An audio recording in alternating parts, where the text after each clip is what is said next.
Namaste, you batch of scurvy sea nerds. This is Navanad, Budget Pub Stomper. Today we're going to be talking about something that might look to be a little bit outside my normal wheelhouse, and maybe it is. Captain Howler Sea Scourge. And I want to just say, apologize for, I know most of the time my videos come out on either a Friday or a Saturday. I've had a very busy weekend, had a lot of family stuff going on. It's Sunday. Hopefully I'll have this all ready to go and published Sunday night. You telling me you're watching it, you're in the future. But yeah, the Captain Howler. This is it's not the normal. Like most of the time when I build a commander deck, a budget competitive or a CDH deck, I always tell you want to have like a value engine or a combo piece in the command zone most of the time, either a mana engine or a card draw engine or a combo piece. Well, I think you could look at this and you could think, has he lost his mind? Is this anywhere near good enough? And I mean, I think it is. Actually, I think if you build, you do have to build the deck around it a little bit, but you can turn this guy into quite the value engine. And when I first started brewing this deck up, I thought, not only is this going to be a value engine and a velocity engine, it's going to let us cycle through and see a lot of different cards, but it's a card draw engine if you build around it a little bit. But I thought this could probably be a kill condition, where maybe it wouldn't be a combo piece per se, but really, if it's a win condition, it doesn't necessarily need to be a combo piece. What I've been noticing a lot in the competitive meta, in CDH even, is that games are slowing down, and I've lost games to some really strange decks lately. I mean, I had a close call in a CDH pod last Sunday against, what the hell is that thing called? The Walls deck. Like literally we were a counter spell away from losing to, what is that thing called? Arcades something? I've never even played against it before. It's literally Walls Tribal. And the deck was able to just kind of pop off and almost, it really, if it resolved the Concordance Crossroads that somebody counterspelled, it would have murdered us all. And not only that, but it was set up to win on its next turn if somebody hadn't won ahead of it. And that's like, I mean, that's pretty crazy, right? So the way I figure it is if whatever that Walls Tribal can win in CDH, Captain Howler can get the job done in budget competitive. Comedian MTG built an Is It kind of beat down deck pretty recently, and I think he top 4'd or even won a pretty big event with it. So if he can do that, why can't we do this? The meta is shifting. The meta is changing. I think also people are starting to experiment more inside the format, and that's leading to a new environment where I don't want to say combat is like king. I mean, in a lot of cases, combat is still playing on hard mode, but I think it's becoming more viable, and decks that are just a step slower, a little bit more beatdown oriented, a little bit more synergy driven, are having a little bit more time to actually get their plans online and moving. Plus, I think I figured out something about myself that was kind of hard for me to admit to myself, but I think I just have a thing for pirates. Oh, by the way, the deck is called Captain Hook is a Sissy. I don't know what else I could have possibly called it. If you look at the art, this is a guy, well, is a shark a guy? I think it's a guy. This is a dude. This is a bro who has lost his hand in a fishing accident, I assume.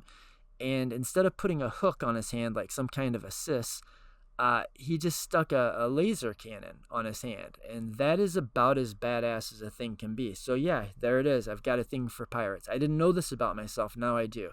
I feel better knowing about it, and I hope you feel better about it as well. So let's talk about, I want to talk about this in a kind of slightly different way. I want to talk to you about the way that I started building the deck. So my initial game plan was, if I can get this big bastard down, and I can buy myself enough time, I ought to be able to beat people to death with either this commander or evasive threats that I pump up with the commander. Did I read the commander? I think I did not read the commander. So this is Captain Howler Sea Scourge. This is a 4 mana 5/4. That's a big fat shark, right? It's 4 mana 5/4. It has ward 2, pay 2 life. Not bad. The text here is kind of interesting, and I think you actually have to really think this out a little bit, and you have to start building around it before, or I had to start building around it before certain ideas started jumping out, and I started seeing, this is not just a casual thing. This will make people very dead very fast. The text is, whenever you discard one or more cards, target creature gets +2/+0 until end of turn for each card discarded this way. Whenever that creature deals combat damage to a player this turn, you draw a card. So there's the value engine, and the +2 is the not combo piece, but win condition, potential win condition. So my original track of mind basically was I was going to put a bunch of looting effects and a bunch of like Thrill of Possibility, just discard draw effects, maybe ones that normally go card neutral or even maybe card negative, like Faithless Looting, and use the commander to get a big chunk of damage and kind of break those effects. So I thought the interesting way to do that would be, and I don't know how many people have thought of this, but I thought, and I'm not sure this is right, but I thought that if I put these kinds of things like Slicer and Alexious in play, and then pass those guys around the table, then that's going to give me the ability to take maximum advantage, right? Like, yes, I want to play maybe extra combats. I mean, that's a pretty good idea too, because the idea is, if let's just say in a base situation where I just have my commander out, maybe a commander and another creature, whatever. I've got one discard effect. I cast my Chart a Course, I draw 2 cards, I discard a card. Then, because I discarded a card, I pump my whatever creature up, and then I attack, and I get 1 card draw. Well, the more times we get to attack, the more times we get to draw that card. So your extra combat effects can be quite good. And so can things like Rionia that copies the creature that, well, I guess that doesn't quite work. I'm getting ahead of myself. Anyway, I was thinking, if I just played a good enough control package with all the good counter spells and interaction, I get to play some of my favorite cards that I rarely get to play in competitive decks, like Bolt Bend, and what's the blue Bolt Bend? Stubborn Denial. I love these cards. So I get to do that, take advantage of those, and I get to just try to make sure that nobody's able to get like a quick victory out from under me. And I thought, if I'm able to actually get this guy in play and get one of these beaters in play, maybe a couple of these evasive threats in play, I can start doling out a ton of damage. And so that's kind of the way I started to build the deck. I was thinking, can I actually just beat people to death with this shark?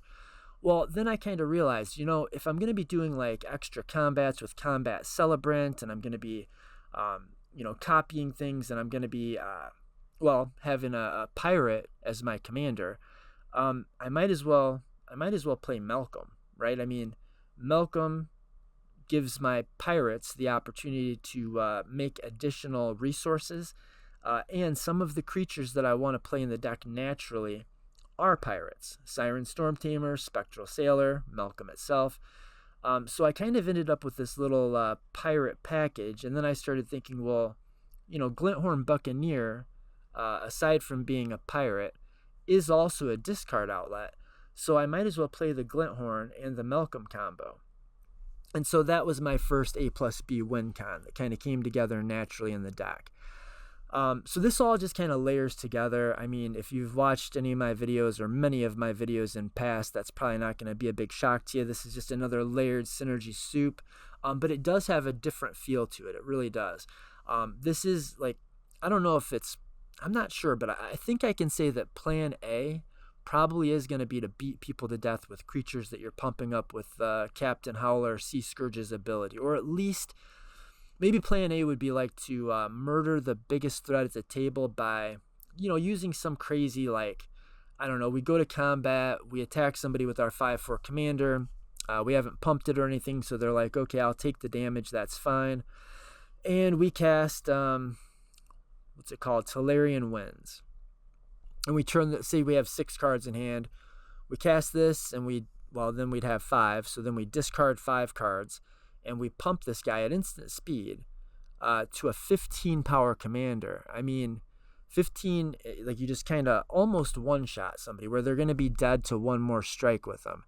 And what if one of the cards that we discarded was a wonder, where all of our creatures now have flying, including our commander? Now we're going to just be able to murder the biggest threat, I think, pretty quickly. I think we'll make pretty short work of the first guy or two. while we're just digging through our deck at like really breakneck speed, with all of the looting and discard and rummaging effects in the deck, the extra card draw that we get off of Captain Howler, so that we can assemble a win con like our A+B, Malcolm, and Glinthorn. So that's kind of the idea of this deck, is I'm using pieces that individually would work well in the deck, that when you put them together just win the game on the spot. So another example is going to be Fear of Missing Out. FOMO has an ETB, so this is a 2/3 for 2, and when it enters the battlefield, you discard a card, then draw a card.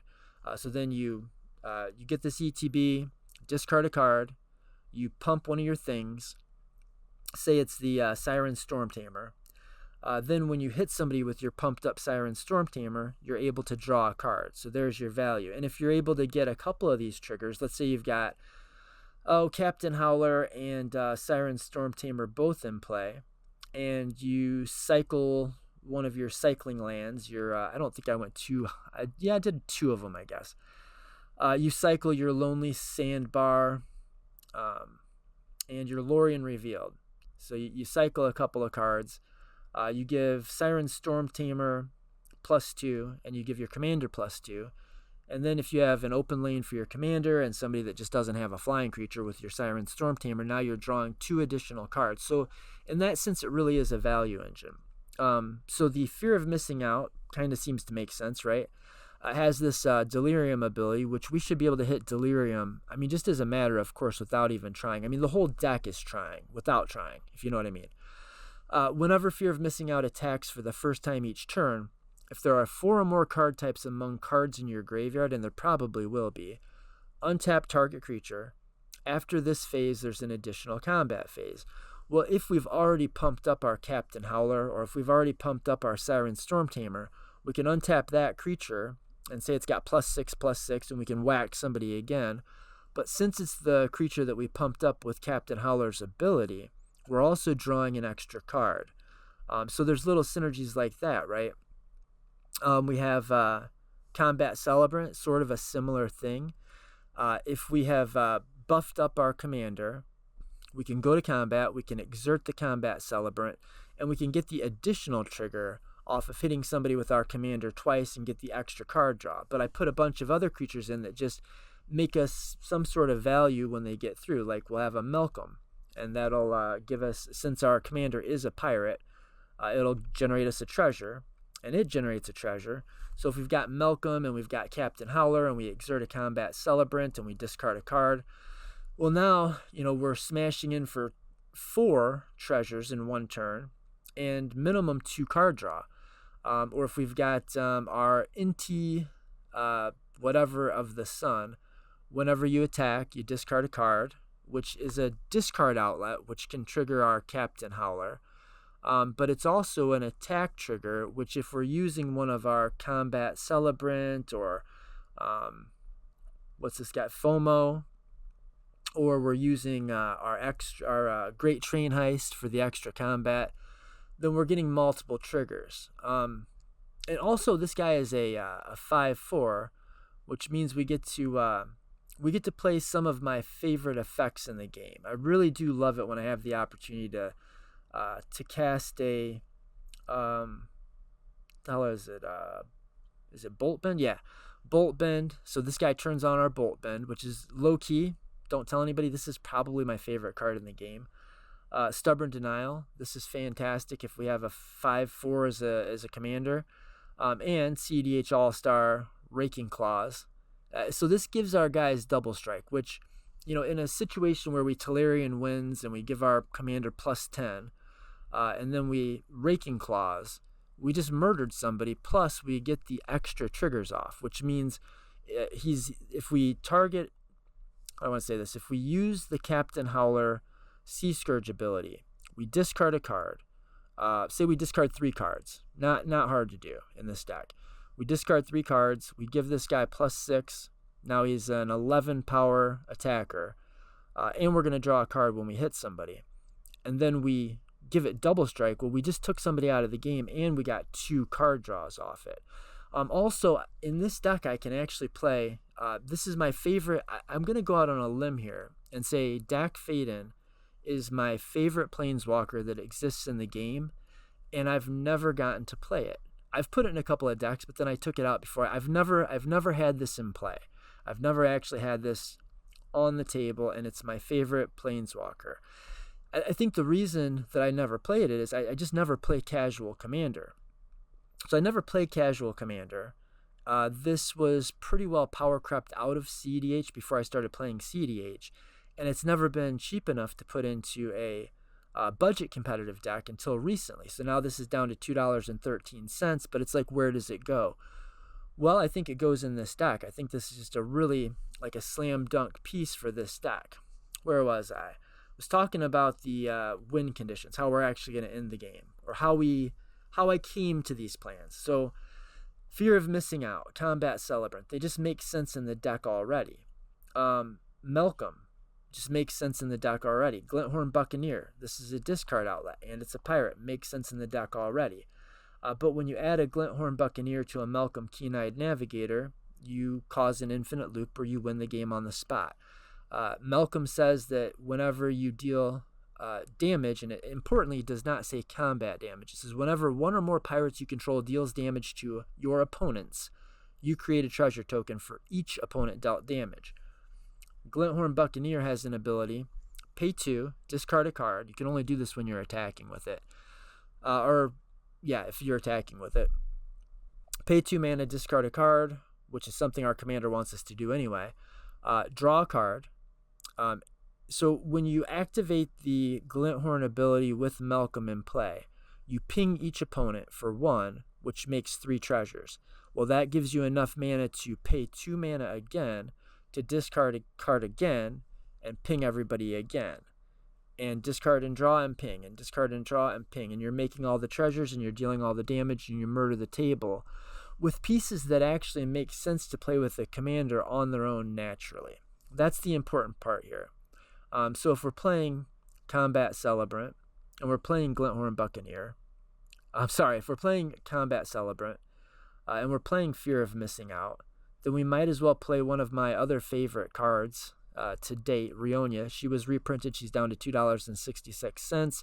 I think the art's pretty cool. I think you should buy this. I think as long as these dodge some reprints coming up, I think people are slowly starting to catch on to just how powerful this commander, or this, legendary creature is. And she is a house. And in this deck, she goes kind of crazy with a lot of things in the deck. Like, we're playing a lot of low to the ground kind of effects, like Strike It Rich, Faithless Looting, Rite of Flame. I mean, we've got a bunch of cheap interaction and cheap cantrippy type, Thrill of Possibility effects. Good removal, cheap removal options, slim interaction. It's not going to be that hard for us to build up a little bit of a storm count. Then we can go to combat and we can make, 5 professional face breakers. That's nasty, right? Or, 4 Imperial Recruiters, which will set us up to win the game on the next turn. Now, we're playing Combat Celebrant, we're playing Fear of Missing Out. They make sense in the deck as is, but when we combine them with Rionia plus Combat Celebrant, you don't need to cast any spells before you go to combat, because Rionia, let's go ahead and read Rionia. At the beginning of combat on your turn, create X tokens that are copies of another target creature you control, where X is 1 plus the number of instant and sorcery spells you've cast this turn. They gain haste. Exile them at the beginning of the next end step. So what's important is this doesn't say, let me just pause at the important bit. At the beginning of combat on your turn, create X tokens that are copies of another target creature you control, where X is 1 plus the number of instants and sorceries you've... So automatically you're getting 1 copy. So even if you haven't cast any spells, when you go to combat with your Rionia and Professional Facebreaker, you get to make a copy of Pro Facebreaker. And by the way, those two see each other. So you're going to make automatically 1, at least 1. So if you're getting 1 copy of 1 creature, and that creature is Combat Celebrant, you have won the game. This is an infinite combats loop. Every time you exert your Combat Celebrant, you're going to get an additional combat step. Well, when you go to that additional combat step, Rionia is going to trigger again and make another copy of Combat Celebrant. And what's maybe interesting or important to note is, even though the Combat Celebrants exert its combat, its exert ability, the extra combat does not untap combat celebrant. The combat celebrants will untap each other. So you're going to end up with infinite combat celebrants and infinite combat steps, and you're going to murder everybody with Rionia plus combat celebrant. Now, as long as you have Delirium, the same thing works with Fear of Missing Out. Even if you don't have Delirium, you cast a couple spells, which should get you almost there. Go to combat with Rionia and Fear of Missing Out in play, and you're going to get Delirium. You're going to make your copies, and then you're going to murder the table. So now Kiki Jiki maybe isn't the most obvious include for the deck. It's not got as much natural synergy as Fear of Missing Out, Combat Celebrant, Malcolm, even Glinthorn. But it's kind of like, if we're going to play Combat Celebrant and we're going to play Fear of Missing Out, we sort of might as well play Kiki Jiki, right? And there's more synergy with Kiki Jiki than just winning with these Kiki bottoms. But importantly, it does win the game on the spot with Combat Celebrant in much the same way Rionia does. And as long as you've got Delirium, it will win the game with Fear of Missing Out also. But there's other uses for the card in the deck. If we've got Imperial Recruiter, which there's a pretty good chance we do if we have Kiki Jiki, because a lot of times what we're going to want to do is cast our Imperial Recruiter and find Kiki Jiki. So if we've got Imperial Recruiter and we cast our Kiki Jiki, then we can tap our Kiki Jiki to make a copy of Imperial Recruiter and find our Combat Celebrant and win the game, sort of using the Imperial Recruiter as a one-card win condition, or at least a one-card win assembler. Another thing I thought was a really cool idea was to jam Alexious and Slicer in the deck, which is going to allow us to proc our commander on every player's turn, and multiple times per each opponent's turn in the case of Slicer. So as an example, we have our commander in play, we cast Slicer, maybe we've got, Faithless Looting and Lorien Revealed in hand. We get our, we cycle for a basic island, we find our island with Lorien Revealed, we buff our Slicer. Slicer has double strike, and so you give it +2/+0. It's got double strike, which is like first strike, but you get to actually hit twice. The first hit is first strike, and then the second one is normal. But it's going to deal its damage, which is going to proc the commander's ability to draw a card. And then it's going to deal its damage again, which is going to get you a second card. Then you pass it to the next player when you end your turn, and then you cast whatever other spell or cycle whatever other thing. And you get 2 more card draws and a bunch more damage. So I thought these would be a good way to kind of just beat everybody to death pretty quick, or maybe, beat a player or 2 to death while you're working your way through your deck and finding your actual hard win conditions.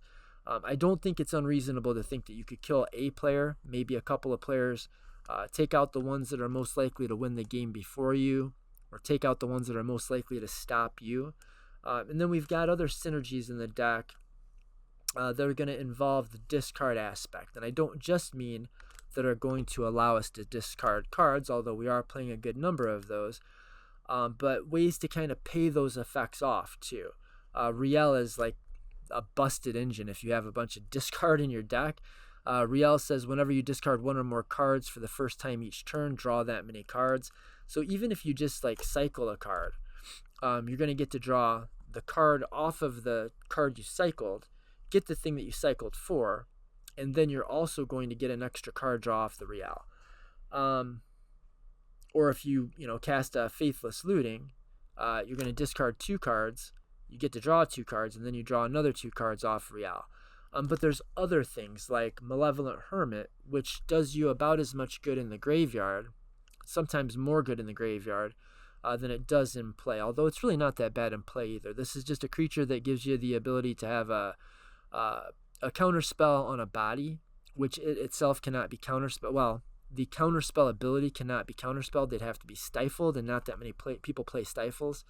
But the disturb ability, so if we put this into the graveyard with one of our many Faithless Looting, Windfall, Chart a Course, Collective Defiance is kind of a neat one. If we get the Malevolent Hermit in the graveyard, and we get value off of doing that, and more value because of the way we built the deck, but then we can cast the Benevolent Hermit out of the graveyard for 3 mana, and I'm sorry, the Benevolent Geist. So it's Malevolent Hermit in play. If you bin it with one of your looting effects, you discard it with your Glinthorn Buccaneer or whatever. Now you can cast this for 3 mana. It's a flyer, which is important for the deck. We want these evasive threats that we can pump up so we can get damage through and draw cards.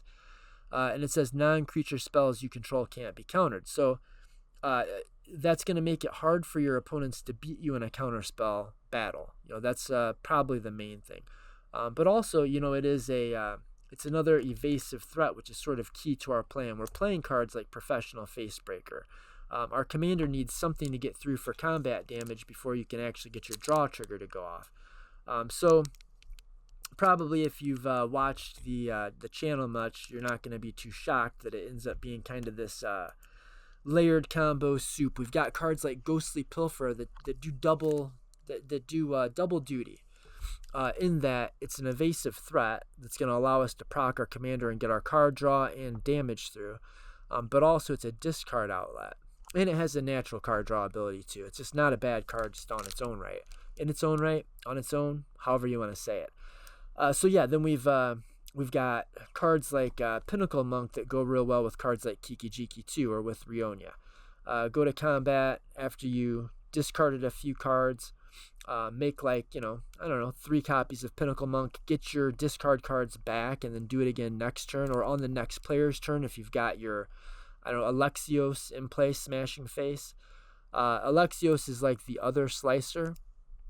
It's a 4/4 for 4, trample.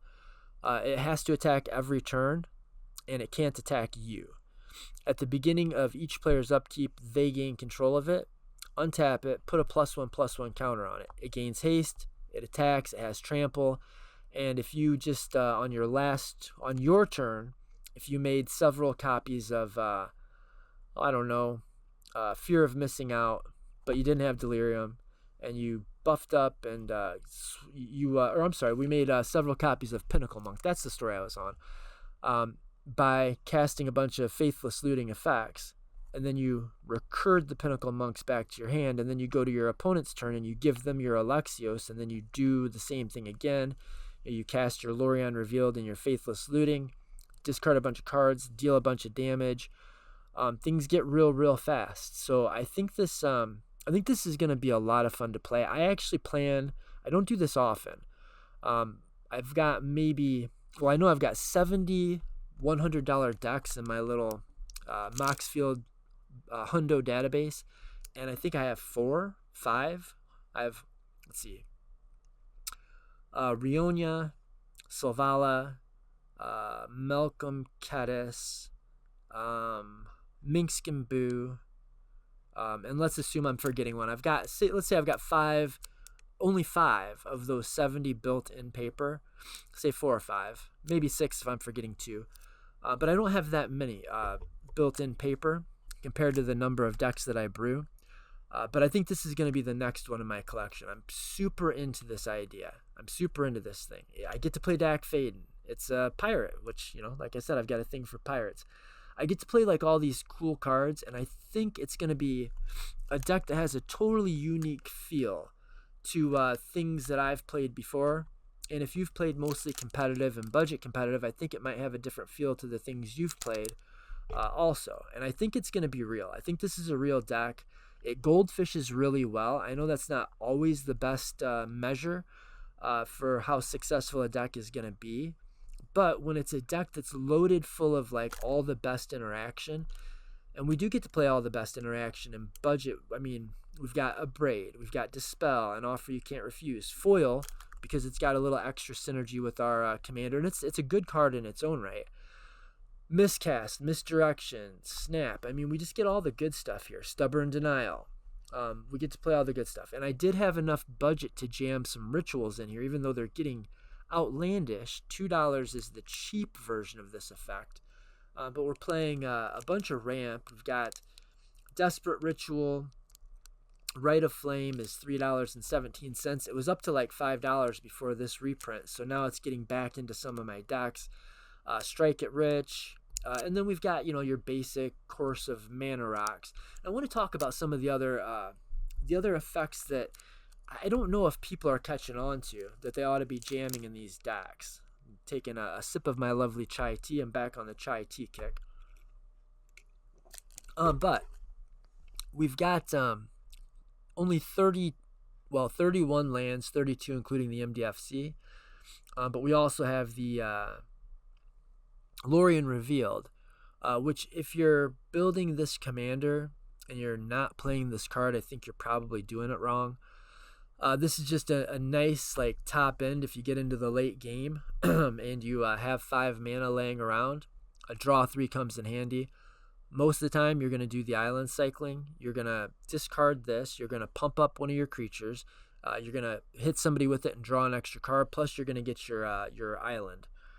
So the point is, I think that I don't see anybody putting these cycling lands in their shark. What is this guy called? In their shark pirate decks. Their Captain Howler Sea Scourge decks.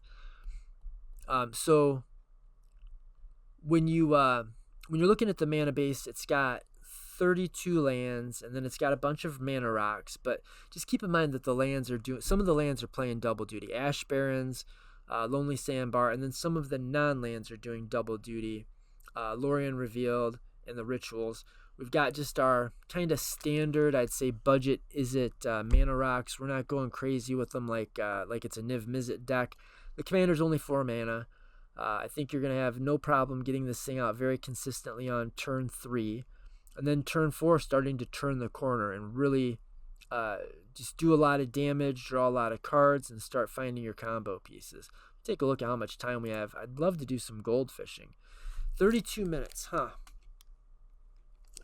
Let's just take a look at a couple hands. I wanted to talk about the mana base too. $8.41. It's probably a little bit more than I normally put into my $100 2-color decks. But look at this flippin' mana base. I get Snarls are fine. In 2-color decks, they're great. Sulfur Fall is good. I get the Fast Land Fire Islet for 51 cents. I get to play two of these ramping lands, which I think are really good when you're playing a 3 or 4 drop commander. Well, really, I mean, they're just really good in general. Slept On and CDH. I even play one of them in my fully optimized Malcolm Kettis deck.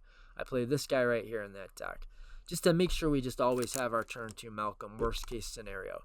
But here, we were able to squeeze these in, even though there's a little bit pricey. I mean, this one's only 62 cents. This one's what, $2? Yeah. But we get Cascade Bluffs for $1.15. This is really good for a budget mana base. Shivan Reef, 57 cents. So obviously Command Tower. I'm really happy with the mana base. I'm really happy with what I'm doing with the lands. I think I've got just the right number of rocks and the right types of rocks. So let's take a look at a couple of hands here. This was kind of a neat little piece of tech too.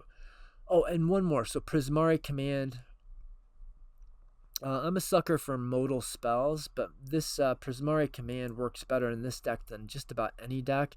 It is a 4-mana commander. Some of our win conditions require a lot of mana or a lot of pips, like Kiki Jiki, for instance. But we've got, let's see, where is it? Well, the two that I wanted to look at, Prismari Command. This is instant speed, 3 mana, choose 2. It deals 2 damage to any target. Obviously, that's going to be useful. Target player draws 2 cards, then discards 2 cards. That's going to be us. We're going to be that target player. So that's going to be target player draws 2 cards, discard 2 cards, gives target creature +4/+4, and you draw an extra card when you bash somebody with it. If it's one of our guys that has double strike, or if we give it double strike, we get to double proc. Or target player creates a treasure token or destroy target artifact. So this, like, if you can discard 2 cards, draw 2 cards, give target creature +4, whack in with it and draw an extra card, and like kill a Birds of Paradise off, or destroy a Soul Ring, or make a treasure token, so on your next turn you can easily cast your commander, then we've gotten a lot of value out of this 37-cent include. And the raking clause is there. It works for a lot. It does a lot in this deck. It's really good in this deck, or I think it's going to be. So if we have like an 12 power commander and we get it through and we rake and clause, we've just murdered somebody, right? So that's obvious, but also it has cycling. So worst case scenario, if we're not in a situation where we can really take maximum advantage out of this thing, we can cycle it away, which is going to do the thing. It's going to be a card that we discard. Another thing that I think is worth mentioning, where maybe it's not totally obvious, where Muddle of the Mixture would be like a powerhouse in this deck. I mean, obviously it's going to find FOMO if you need FOMO, but there's not that much outside of that. But just keep this in mind. If you would have thought about maybe not playing Muddle in this exact deck, remember that Transmute is a discard effect. So I think it's good enough. I mean, Transmute cards usually do make these budget decks, but we don't have that many targets that we really, really need at 2 mana. But it's also just decent interaction. You're in a 2-color deck, so blue is not the end of the world, and it is a discard effect. Now, that's the same thing with any of those Transmute cards. But we're playing one other. It's a creature. This is going to be the more relevant one in this deck, I think, actually. Drift of Phantasms can find Combat Celebrant if we need to find one of our Kiki bottoms or Rionia bottoms. Or it can find Imperial Recruiter if we need to find our Kiki Jiki or Rionia. No, we can't get Rionia with Imperial Recruiter, but we can get Kiki Jiki. So drift into Imperial Recruiter, into Kiki, tap the Kiki, make a copy of Imperial Recruiter, use the Imperial Recruiter to find Fear of Missing Out or Combat Celebrant, win the game. Maybe you've got Malcolm, you can drift a Phantasm into Glinthorn Buccaneer, win the game. Maybe you've got Glinthorn, drift into Malcolm, win the game. So there's and plus when you're transmuting, you get that draw trigger. You get the discard trigger, which is at least going to be extra 2 damage and an extra draw if you can hit somebody. In Real, I mean, if you've got some of these other things going, Wonder, I don't know if I brought this up yet, but we actively want our creatures to have evasion, and we are actively discarding cards as just part of our strategy, and Wonder actively wants to be discarded. So Wonder is just a 2/2 evasive threat. We're not going to try to use it that way. It may come up every once in a while, but mostly what this is, it's a creature that if it's in your graveyard and you control an island, and you do, every creature you control has flying. And if you can give your commander flying, or if you can give your commander and your slicer flying, your opponents are not going to be long for the world. I can just about guarantee that. So yeah, this is the deck list, and I think I've I've used up all the time that I wanted to use in goldfishing, which really just means, because I am really excited about this deck, I think we're going to just have to do a part 2 to this video. Maybe that will be like a little bonus content for having to wait an extra day or 2 for this to come out. So I think that's the deck list. I think it's really cool. I think it might even have a chance in CDH. Like, I don't think it's going to be the next, like the next coming of Nadu. It's not going to be the next tournament crusher, but I think the meta is at a spot where decks are slow enough and you have enough time to get your things going and there's also enough value engines and grindy things going on that sometimes the best fair deck, the deck that's best at just beating people to death, is going to win the game. If you're watching any of the tournament CDH metas, this started in Japan, best I can tell, but it's starting to work its way into the US and the big tournaments. We're starting to see Imrakul, the Promised End, right? The Eldrazi that you take you take one of your opponent's turns. We're actually starting to see that as sort of like a mid-range mirror breaker. So if there's time enough for Eldrazi, and for me to almost lose the other night to Arcades Wall Tribal, then there's time enough for us to kill people with a big ass, especially flying, with Wonder. Pumped up card drawing nasty son of a bitch like Captain Howler. That's all I've got for you for now, guys. Take a look at the list. I'm going to link the deck list in the description. There's way more than I have time to go into. just some of my favorite cards, some of my favorite strategies, doing something totally unique and different with those cards and with that strategy. I think this is going to be great. Until next time, guys, I hope you build this. I hope you do a better job of it than I do, and I hope you teach me how to make my version of it better. And then I hope you hop into my Discord. No, not Discord. A little bit of a slip there. Hopefully that's understandable enough. Into the Discord and tell me what you're doing with your version of Captain Howler or your version of Captain Hook as a sissy. I was going to call it Captain Hook as a sissy, but I thought that'd be just a little bit too meta. So yeah, until next time, guys, word to your fellow pirates, RR mateys, east side until the day I die, word to your brother, word to your sister, peace be with you and also with you, and namaste, you scurvy batch of pirate nerds.